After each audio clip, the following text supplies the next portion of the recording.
ఈరోజు ఒక్క రామకృష్ణారెడ్డి ఒక పరిస్థితే కాదు, రాష్ట్ర వ్యాప్తంగా ప్రతి గ్రామంలోనూ కూడా ఇదే కార్యక్రమాలు జరుగుతూ ఉన్నాయి. ప్రతి ఒక్కరూ కూడా వాళ్ళ స్థాయిలో రెడ్ బుక్స్ అని చెప్పి రెడ్ బుక్లు పెట్టుకొని ఉండరు.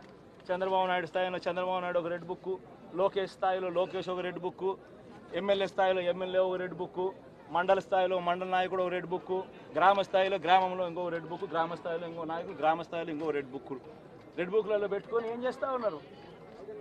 అతి దారుణంగా అన్యాయంగా ఆస్తులు ధ్వంసం చేస్తూ ఉన్నారు. రాష్ట్రం మొత్తం దాన్ని చూస్తూ ఉంది, కానీ ఎవడు మాట్లాడడం లేరు. దొంగ కేసులు పెడతా ఉన్నారు, పోలీసులు ప్రేక్షక పాత్ర పోషిస్తూ ఉన్నారు. దొంగ కేసులు పెడతా ఉన్నారు, వాళ్ళే కొడతారు, మన ఇటువైపున కేసులు పెడతా ఉన్నారు. రాష్ట్రం మొత్తం ఇది చూస్తూ ఉంది.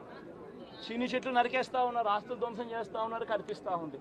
ఎమ్మెల్యేలు ఏకంగా జేసీబీల మీద పొక్లేన్ల మీద ఎమ్మెల్యేలు స్వయంగా తిష్టేసి ఏకంగా పోయి బిల్డింగులు పగలగొట్టే కార్యక్రమాలు చేస్తూ ఉన్నారు. ఇంతటి దారుణంగా నిజంగా చేస్తూ ఉన్నారు అని అంటే ఎల్లకాలం ప్రభుత్వం మీది కాదు, ఎల్లకాలం రోజులు మీయే ఉండవు చంద్రబాబు, అది గుర్తుపెట్టుకో.